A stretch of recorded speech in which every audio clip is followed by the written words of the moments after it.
Antes que nada, quiero agradecerles que hayan venido.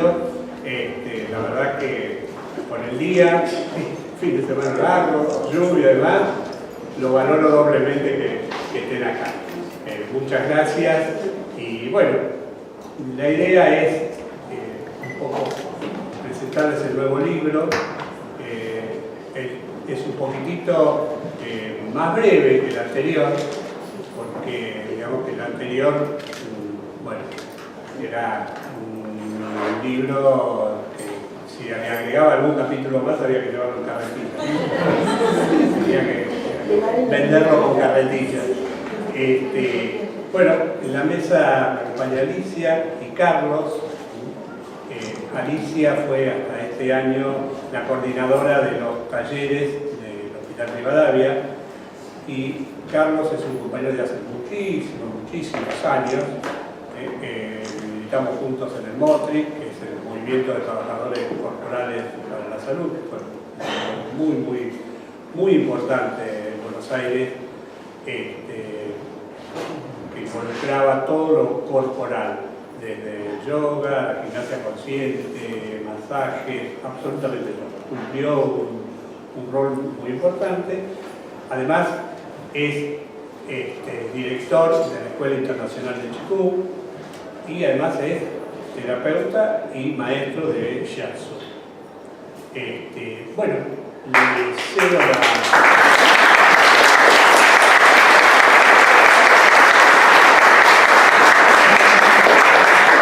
Perdón, además de haber sido la jefa del taller, la coordinadora del taller, es una amiga.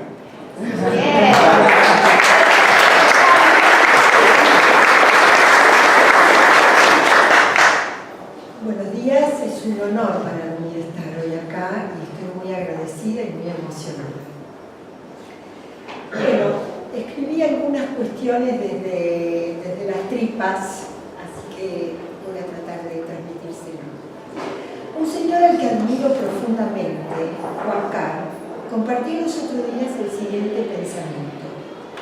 La docencia es la única profesión que crea otras profesiones. La ternura de la imagen rodeaba a una pequeña viejecita con pañoleta, siendo señalada por personas de diferentes oficios, médicos, policías, jueces, al tiempo que decía, ella fue mi profesora. Docentes, maestros, profesores, son aquellos que reverberan en cada acto de su transmisión la pasión de su oficio. Pasión por lo que transmiten, pasión por transmitir. Hace 18 años conocí a otro señor a quien también admiro profundamente con el corazón, Miguel Doña. Por ese entonces el país estaba en llamas. Siempre querido París parece encendido nuestro amado territorio. 2001-2002. Pero en aquella ocasión, creo, fue lo más terrible después de la dictadura.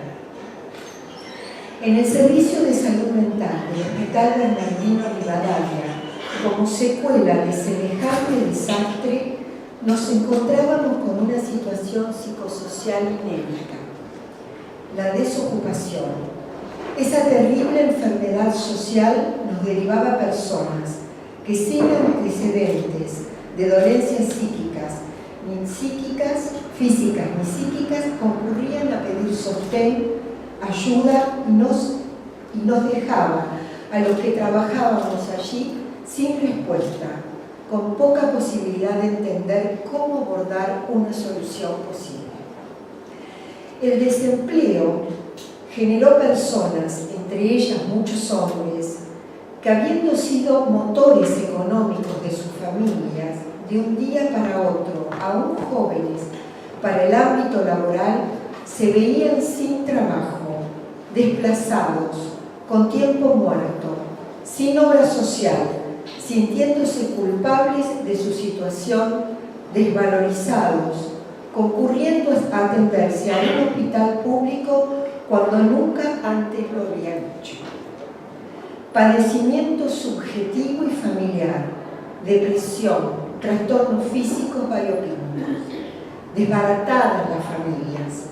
Muchas amas de casa entonces salieron a parar la olla mientras el marido quedaba frisado en el hogar como un muerto en vida viendo la tele.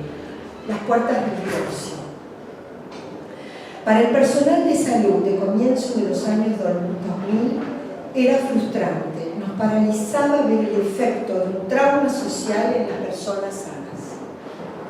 Allí, en el medio de esa crisis personal, social, familiar, moral, conocí a Miguel y a su pasión docente. Miguel Doña...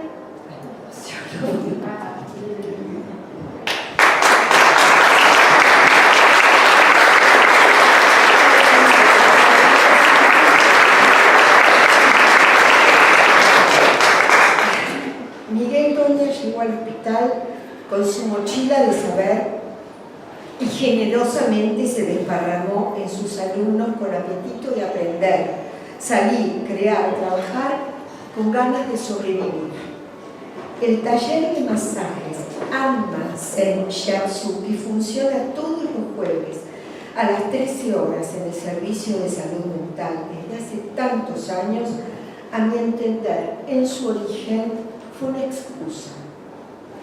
Excusa porque Miguel supo desde siempre que era necesario crear una red social, un soporte, un lugar para que las personas desocupadas compartieran su desazón, amasijaran la culpa de lo que no eran culpables y así recuperar la dignidad del trabajo, la esperanza de creer en sí mismos y poder hacer.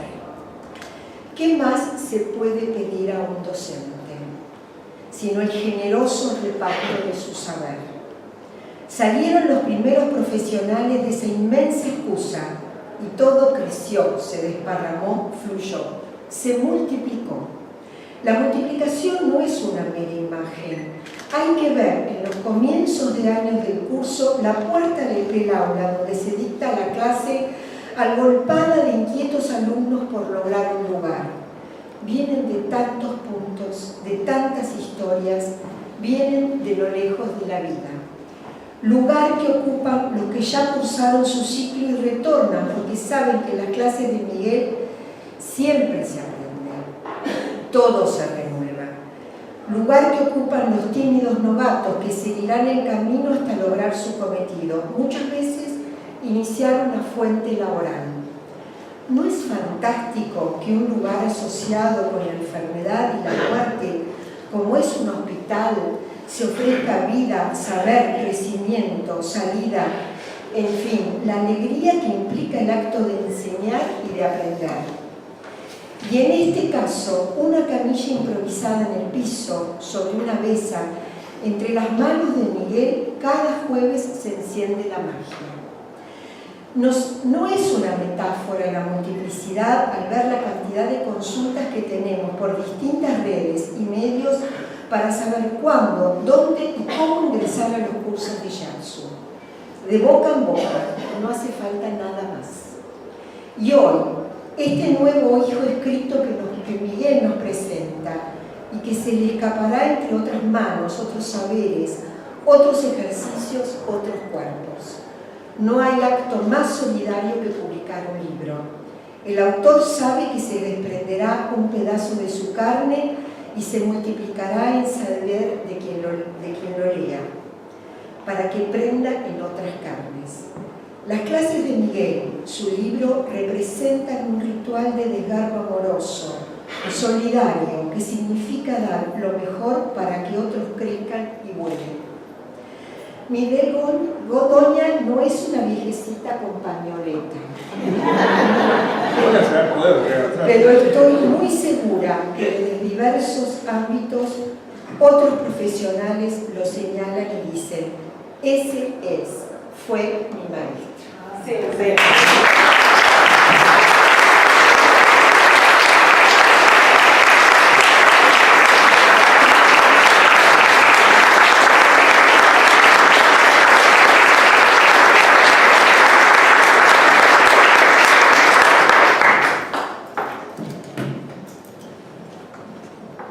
Bueno, qué emocionante, es difícil hablar. Pero bueno, me parece que justamente, digamos, en el libro se plasma una idea siempre, ¿no? Y la emoción, lo que aparece es la humanidad. Creo que cuando conocí a Miguel hace muchos años, lo que sentí que nos hermanaba era justamente ese amor a la humanidad, a nuestra propia humanidad y a la humanidad en general. Porque, digamos, lo que decía Alicia, ¿no? De que esto de enseñar, Miguel, de enseñar además una profesión en el hospital, es dar una herramienta para que la gente pase de víctima a protagonista. Y eso es una posición política, es una posición social. Y bueno, entonces, digo, lo que nos hermanó en algún sentido con Miguel es el trabajo en la salud personal, que es el shiatsu, la medicina china, y en la salud social, que es el concepto de que para la salud personal es necesario mejorar la salud social y que para trabajar en la salud personal y en la salud social es necesario ser protagonista, no estar en un papel pasivo de víctima, sino poder utilizar, tener herramientas como las que da Miguel a través del shiatsu, poder tener herramientas y conocerse un poco más para trabajar con uno mismo y con los demás. Lo interesante es el estilo, además, de Miguel, los que lo conocemos, sabemos que tiene mucho humor. Eso no es ninguna pavada. Bueno, alguna pavada. Porque una vez se dice, pero no es ninguna pavada porque es una posición del espíritu. La salud, el chi, como dice la medicina china, o el ki, como lo llaman los japoneses, esto que trabajamos al hacer shiatsu, fluye con alegría. Y cuando el chi fluye, nos sentimos alegres. Y bueno, eso habla además de una forma de ser del propio espíritu de Miguel. Y entonces hace que la transmisión de lo que conoce, de lo que sabe, de lo que investiga, sea recibida de otro modo.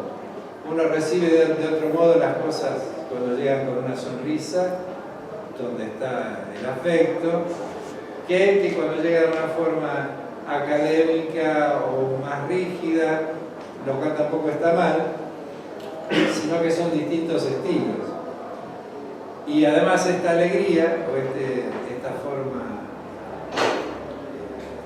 coloquial, no implica menos rigurosidad, como lo demuestran sus dos pequeños libros que ha escrito.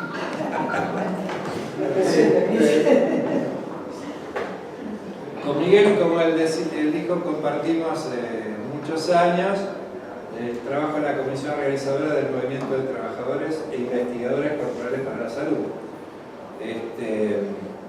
Sobre todo en la segunda etapa, que fue desde 1993 al 2000, donde trabajamos con otra gente en este mismo sentido, en el sentido de la salud del cuerpo, pero pensando el cuerpo como una construcción social, por eso la importancia de la salud social para la salud, llamémosla personal, y también en la valorización de estas técnicas que venimos trabajando desde los años 70, ¿no? La valorización y además la puesta en escena o a la vista de la gente, porque en esa época había mucha gente que hacía cualquier cosa también. Y lo interesante, sí, digo que no había, preferimos trabajar en un sentido de conocer y aprender. Nosotros conocer y aprender invitando a otros profesionales profesionales y que la gente conociera y aprendiera viendo cómo trabajábamos, dando talleres, haciendo conferencias. Y eso fue un trabajo social que compartimos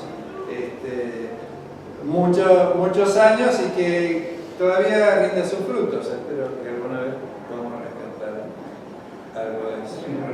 Es un proyecto. Sí, cada tanto cuando nos juntamos decimos, bueno, ¿por qué no hacemos esto? Miguel me llama y dice, hagamos un encuentro más pequeño de no sé qué. Extrañamos ese momento de mucho trabajo social, pero bueno, los momentos en la vida cambian, los momentos políticos cambian y las edades cambian, ¿no es cierto? Ahora nos cuesta acordar lo que decimos. Claro. O para invitarlo, no sabemos a quién invitar. Entonces, digo, me parece que esta forma de transmisión de Miguel, que en definitiva también es una actitud política, igual de una filosofía, se basa en el buen humor, en la tranquilidad que él tiene para transmitir y sobre todo en la solidaridad. Esto es fundamental y además creo que lo que más uno aprende, además de una técnica, es la forma de ser. Yo siempre trabajé muchos años enseñando a maestros especiales, lo que les decía es que no solo transmiten contenidos, transmiten lo que son. Por eso hay que pensar cómo es uno, qué valores tiene, porque lo transmite inconscientemente. Y esto es muy importante. En relación al libro a este segundo libro de Miguel, que se llama De la vida invisible 2, Alma Zen Shiatsu y los 5 movimientos elementales, y dice la naturaleza de las cosas. Yo pensaba en esto de la vida invisible, es la percepción de la energía, que mueve todas las cosas, y me hizo acordar a la idea de China del Tao, porque en definitiva el Shiatsu, si bien es una disciplina japonesa, se basa en la medicina tradicional china. Del Tao, esto que dice, el Tao dice que no puede expresarse, todo lo que uno diga no es el Tao, ¿no? Porque el Tao es justamente esto invisible que se escapa. Pero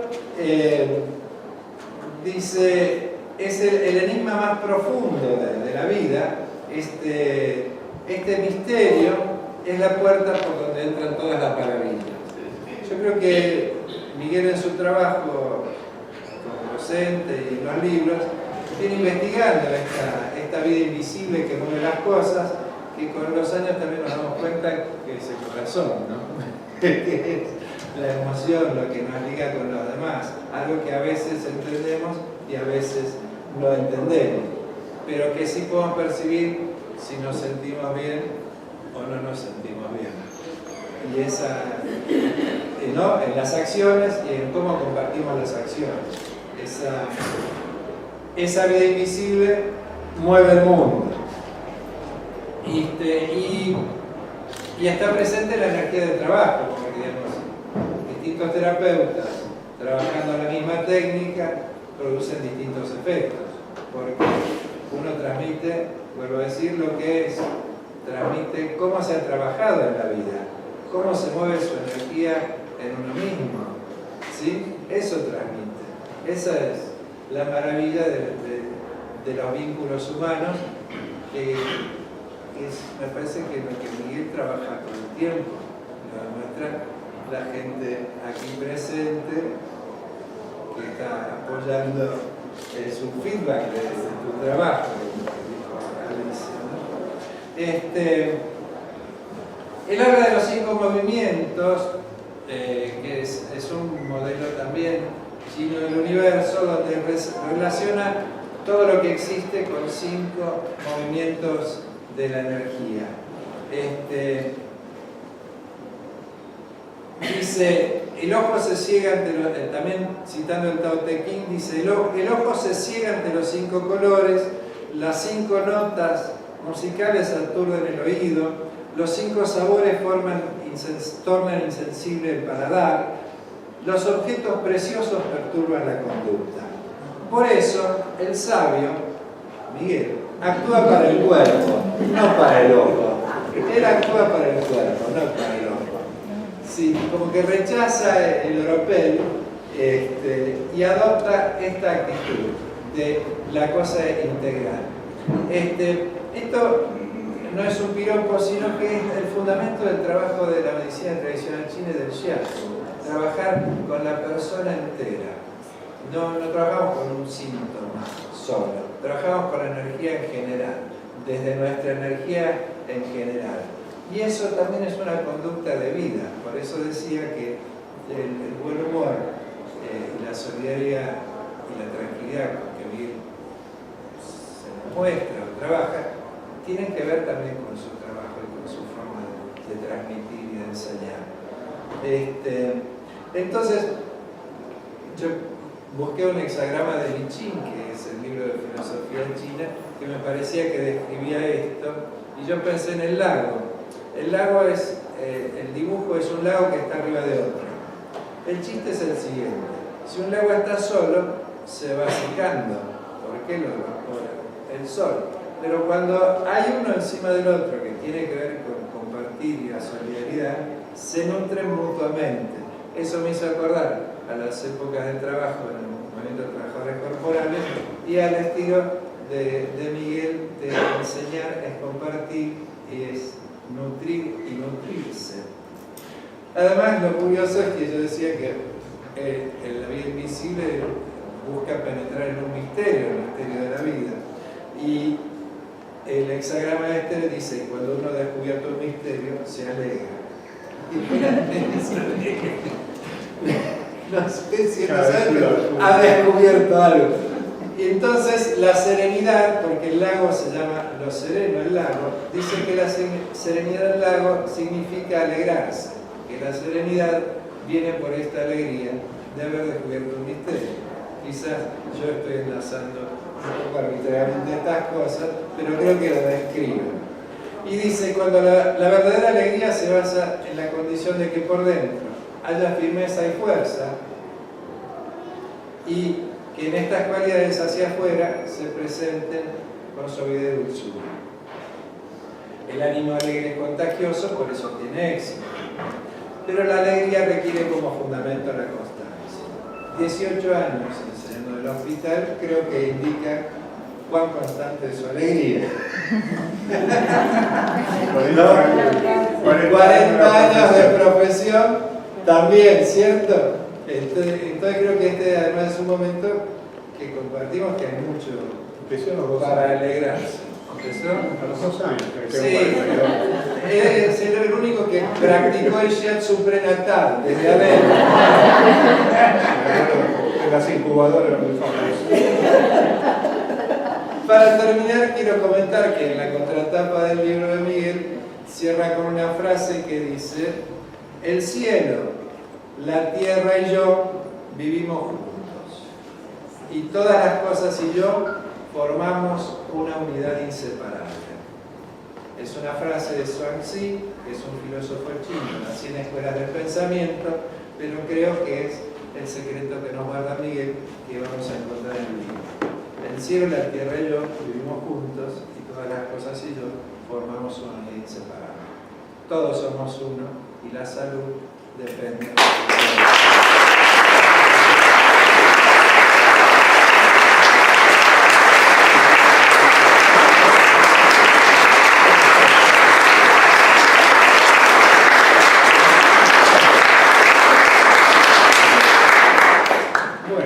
después de tantos elogios, no sé qué decir. Pero bueno, pensaba, no sé si se acuerdan que hay una canción de Rubén Blades que dice: la vida te da sorpresa, sorpresa te da la vida. Yo miraba el estar acá y en este momento y pienso que en el año 76, 1976, bueno, pasé por una serie de circunstancias terribles que me modificaron mi vida, la de mis familiares, durante muchos años. Fue una catástrofe, una pesadilla, y que ahora, en retrospectiva, mirando hacia atrás, sigo considerando que fueron terribles, pero de alguna manera, yo no sé si conectado por el plan infinito, por qué motivo, me trajeron hasta acá, hoy. Me pusieron en un camino que me trajo hasta acá. Digamos, para los budistas las cosas pasan porque tienen que pasar. Y a lo mejor eso estaba ahí. Yo en esa época, bueno, me dedicaba a la electrónica, y hablaba con mi mujer, decía, bueno, la energía fría, de la energía fría pasé a la energía caliente. Bueno, en esas circunstancias, como bueno, estaba estresado, conmovido por todo lo que me pasaba, fui a un restaurante macrobiótico, que les cuento que en esa época, año 76, entrando a la comida macrobiótica había que ser muy valiente, porque, digamos, ahora hay una cultura sobre comida sana, pero en esa época, integrar, por ejemplo, una perdigonada a todo. Bueno, la cuestión es que había un cartelito que decía clase, algo así como clase abierta de shiatsu. Yo no tenía ni idea de qué era shiatsu, nunca me había hecho un masaje. Para mí la imagen del masajista era un señor marín gordito, con camiseta y transpirado, que apaleaba. Y un poco por, digamos, por curiosidad, otro poco por labor terapia, fui a esas clases que se daba, las daba que yo considero mi primer maestro. Yo digo, en la vida uno aprende de mucha gente te enseña, pero el término maestro yo lo reservo para pocas personas. Maestro es, ¿no? Yo he tenido básicamente 3 maestros, 2 individuales y un tercero, digamos, general. Bueno, esto se daba en un espacio que sería una iglesia, que yo supongo que no sabían de qué se trataba, porque en cuanto nos vieron que nos tocábamos entre todos, nos echaron. Ellos pensaban, pues yo, que no sabían qué era, ya, bueno, en cuanto vieron que tocaban acá, había hombres, había mujeres, años 76, 77, por suerte nos echaron, digamos. Bueno, para hacer la corta, de ese grupo chico, ese maestro se llamaba Efraín Alec, que es la persona más coherente que yo he conocido en la vida. Lo que decía y lo que hacía eran, digamos, no había, como decir, ninguna incoherencia. Él vivía en Brasil, había vivido mucho tiempo en Brasil, en la colonia japonesa en Brasil, había aprendido shiatsu ahí, y bueno, lo enseñaba. También lo enseñaba gratuitamente, no era, la idea era un poco difundir lo que era el shiatsu. Bueno, de ese grupo grande se formó un grupo más chico que, bueno, yo para hacerlo cortito, yo lo seguí durante un tiempo porque me empezó a interesar. Yo seguía trabajando en lo mío, pero me interesaba esto. Y formamos, en realidad terminamos siendo colegas y finalmente siendo amigos. Paralelamente yo le hacía masajes a amigos, a conocidos, obviamente sin cobrar, porque en parte practicaba y en parte, bueno, como un servicio. Pero claro, empezaron a aparecer los amigos de los amigos. Y cuando empezaron a asomar los amigos de los amigos de los amigos, dije, bueno, acá hay que cobrar, no como una entrada de dinero, sino como para, bueno, ahuyentar un poco. Como demasiado, no tenía ni trabajo. Bueno, no resultó, porque vino mucha emergencia. Claro, pero al cobrar la exigencia también es mayor. Empezó a aparecer gente o personas que tenían ciertas patologías, ciertos problemas, que había que saber cómo encararlo. Entonces, yo lo que había aprendido con Efraín era una técnica, sin un sostén teórico. Entonces, me puse a buscar En esa época, en este momento hay chinos por todos lados, digamos, ¿no? Hay chinos orientales por todos lados, los encuentros. Pero en esa época no era tan común, y menos alguien que, digamos, que supiera de medicina china. Bueno, hay un dicho que dice que cuando el alumno está listo aparece el maestro, y alguien, no sé qué, me dio la dirección, fui a la casa, y yo lo considero mi segundo maestro, no en orden de importancia, ¿no? Sino en orden de aparición. Y con él, en la casa de él me enseñaba mientras cocinaba, se peleaba con la mujer, me clavaba las agujas a mí, me decía, a veces hacía así, pero me la clavaba a mí, en vez de que no se la clavara a él.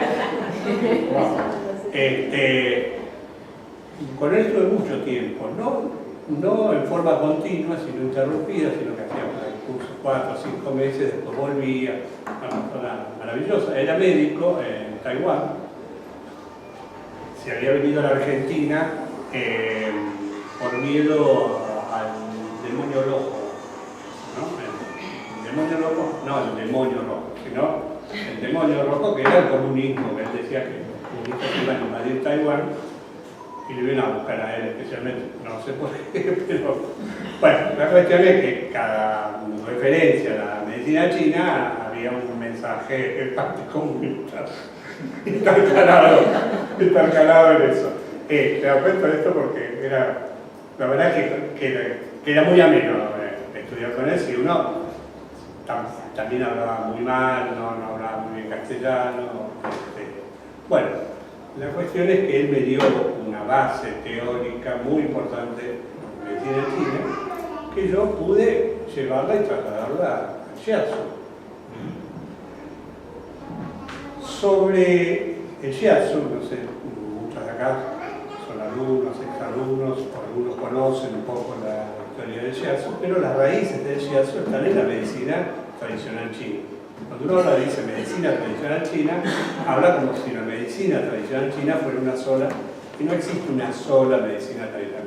En China han existido infinidad de escuelas de pensamiento filosóficas, de artes curativas, de que cuando uno habla de medicina tradicional china se refiere al conjunto, no a una institución monolítica que los agrupaba.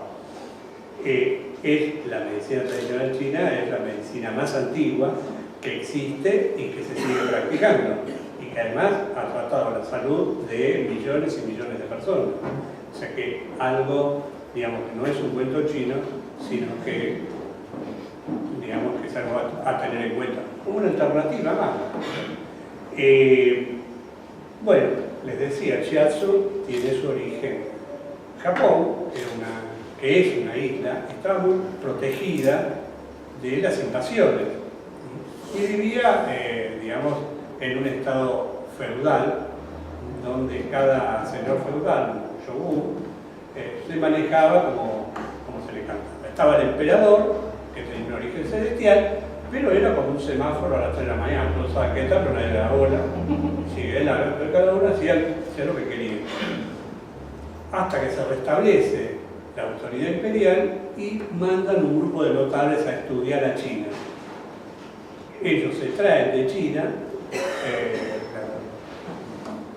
los códigos, la medicina, o sea, las artes curativas, la escritura china, la escritura japonesa es una modificación de la escritura china.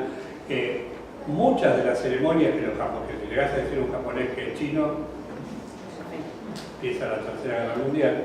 Pero, por ejemplo, el ikebana, la ceremonia del té, los chinos dicen, es China, ¿verdad? El budismo, se dice que esa ha sido una de las puertas de entrada de Japón del budismo, ha sido esta gente que fue a estudiar. Gente que no es que fueron y volvieron todos al mismo ferry.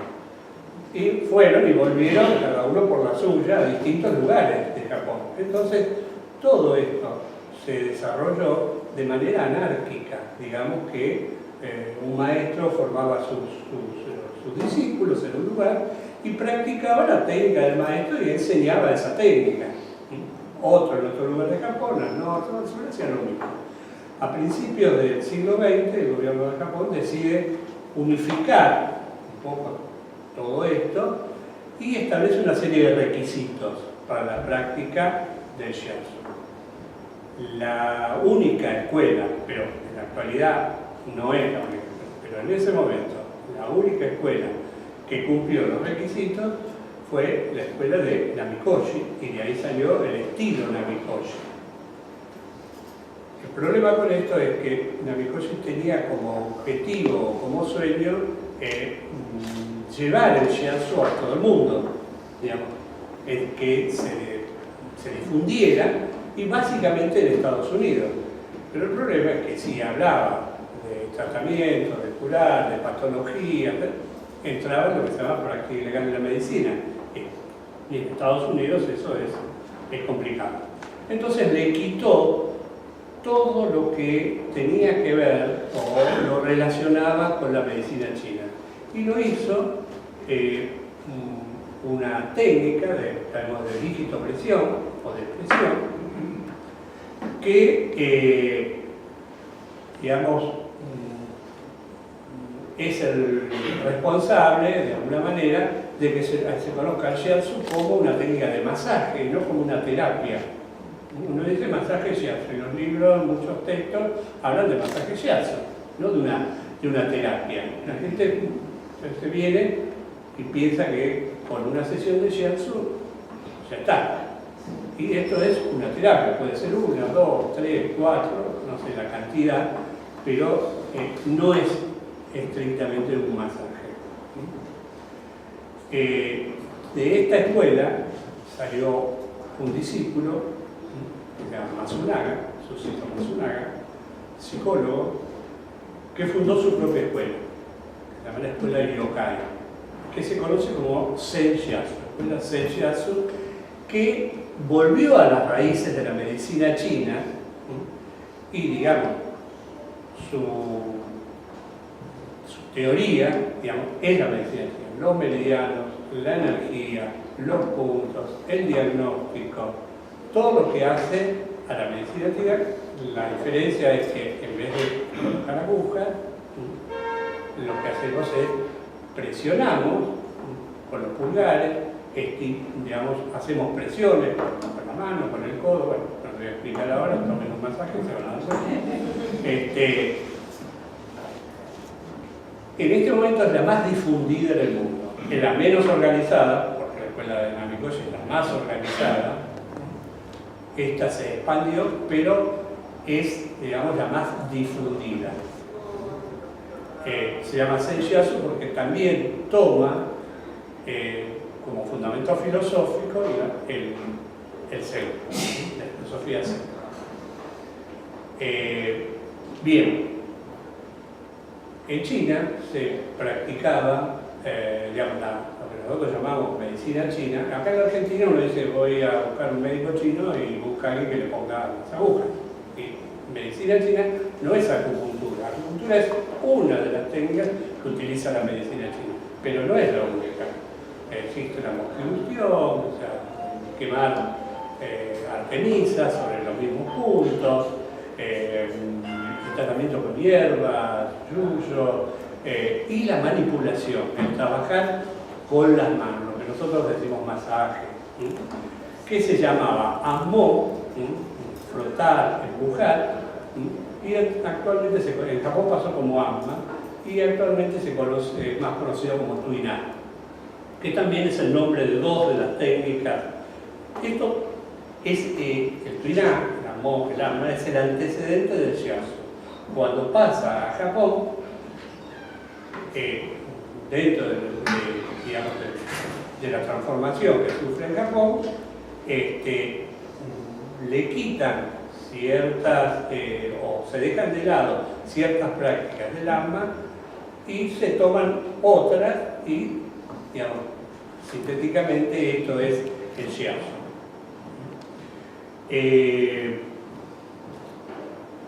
Cuando hablamos entonces yo les decía que la medicina china, bueno, lo que quería decir, por ejemplo, la acupuntura es una técnica que se practicaba más en el sur de China, se trabajaba más en el sur de China, en zonas cálidas, la moxa se trabajaba más en zonas frías, y en el centro se trabajaba con una combinación de todas, digamos, moxa, acupuntura, hierba y manipulación. Las manipulaciones, o el trabajo con las manos, es una de las técnicas más importantes y es la primera, porque cuando a alguien le duele una zona, lo primero que hace es frotarse.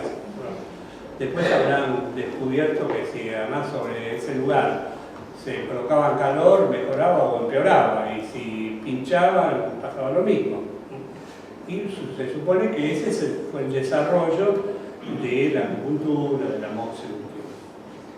Bien, acá bueno, empezamos. Ahora voy al libro, ya voy llegando al libro. Cuando hice el libro anterior, a mí un tema que me apasionó desde que empecé a conocer algo de medicina china fue lo que normalmente mal se conoce como 5 elementos. Se los nombra como elementos y no como movimientos. Generalmente se dice que cuando la primera vez que dibujas la estrella de 5 puntas, que después les voy a mostrar, que es digamos, un círculo que contiene estos 5 movimientos o 5 elementos y las relaciones entre sí. Eso forma, si uno lo une con una línea de puntos, forma una estrella de 5 puntos. Entonces dicen eso, que la primera vez te atrapa y nunca vas a poder descansar. Bueno, a mí me pasó eso.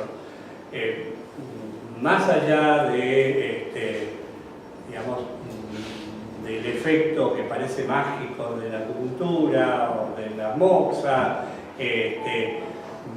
de la forma de ver la realidad que tiene la medicina china, de la forma de aprender, el tema de los 5 movimientos me fascinó, era como misterioso, la cantidad de relaciones que tiene, bueno, me copó, para decirlo. Pero en el libro anterior, que ya era una cosa así, se agregaba sobre, bueno, tenía que meter corbillo para que lo baje un poquitito. Entonces me quedó como pendiente ese tema. El libro anterior yo lo hice y lo edité, en realidad, para los alumnos, para la gente, los terapeutas, porque verdaderamente lo digo humildemente, no existían primero autores argentinos que escribían sobre shiatsu, no había. Segundo, había muchos libros de acupuntura y había algunos libros de shiatsu que eran editados en el extranjero, pero que no traían teoría. Entonces decíamos, la energía es tal cosa, los canales es tal cosa, y después las fotos o los diagramas, apriete acá, apriete allá, como si fuera yo le decía a Carlos, como esas instrucciones que vienen para armar un aparato, que te dice ponga el tornillo A, el agujero A y el... Entonces, en realidad, yo pienso que ese libro fue como hacia afuera. Este libro lo escribí para mí. ¿Podés comprarlo igual? No sé si en realidad lo escribí porque yo tenía muchas ganas de trabajar sobre este tema. Y creo que el aporte que hago con este libro es llevar los 5 elementos, este tema, al campo de la masoterapia, al campo del trabajo, digamos, de la terapia hecha con las manos. Porque este es un tema que prácticamente estaba reservado a los acupunturistas, que tampoco hay muchos que trabajan con los 5 movimientos,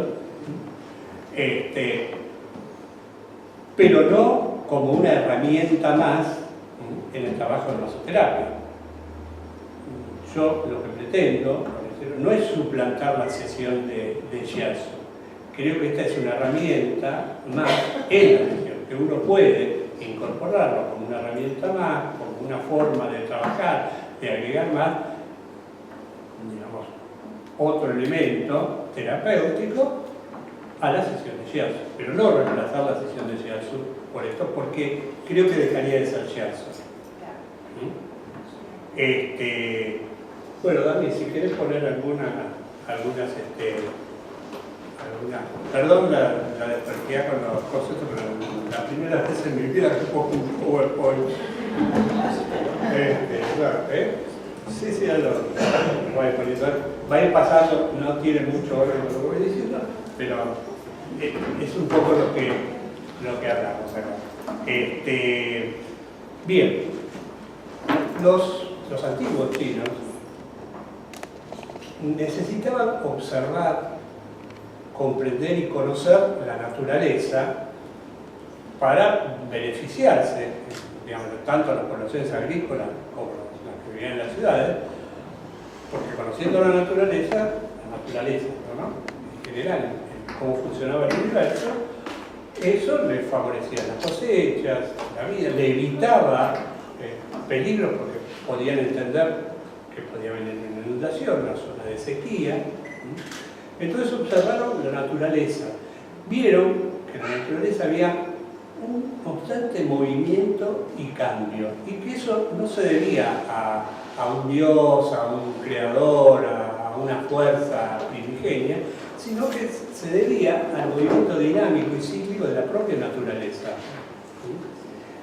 Y ahí observaron que no eran movimientos al azar, que, bueno, como nosotros decimos, los caprichos de la naturaleza, que no tenían que ver con eso, que eran en un orden impredecible. Entonces vieron, por ejemplo, que al verano seguía el otoño, después venía el invierno, después venía la primavera, volvía el verano y seguía. Lo mismo pasaba con el día, amanecía, después llegaba al mediodía, luego atardecía, anochecía y volvía. Y lo mismo pasaba con los hombres, los animales, las plantas. Nacían, crecían, se desarrollaban, morían y volvían nuevamente a nacer. Entonces dijeron, bueno, el universo es un todo integral y está compuesto por una serie de fenómenos, de movimientos que son predecibles, que estudiándolos y observando y comprendiéndolos, se puede vivir de acuerdo a la naturaleza, pero no para dominarla, como hacemos nosotros, sino para trabajar en conjunto. Y de ahí se obtienen los beneficios. Esto, digamos, estas relaciones prácticamente impregnan toda la filosofía, la ciencia, toda la cultura china se basa en esta. Muchos habrán leído o conocerán el I Ching, el libro de la mutación. Tomaron, para ejemplificarlo, tomaron elementos de la naturaleza y por analogía explicaron cómo funciona esa energía en el cuerpo humano. Y esos elementos de la naturaleza que tomaron fueron la madera, o son la madera, el fuego, ¿cuál sigue? La tierra, el metal y el agua. El fuego es todo renovable. Esos elementos están vinculados, pero para entenderlos no se los puede tomar como elementos fijos, como hacemos nosotros en Occidente, el aire, el fuego. El aire no figura acá. En realidad tiene que ver con uno de los elementos, pero no figura. Los elementos que se toman, les vuelvo a decir, la madera, el fuego, la tierra, el metal y el agua. En realidad originalmente eran 4 y la tierra estaba en el medio y coordinaba todo. En las estaciones, ese elemento que nosotros llamamos tierra, en realidad se ubicaba en el centro y es un periodo de 19 días entre el cambio de una estación y otra. Si ustedes quieren, traten de constatarlo, que 19 o 20 días antes del cambio del invierno, por ejemplo la primavera, la naturaleza, la tormenta de Santa Rosa, por ejemplo, la naturaleza empieza como acomodarse.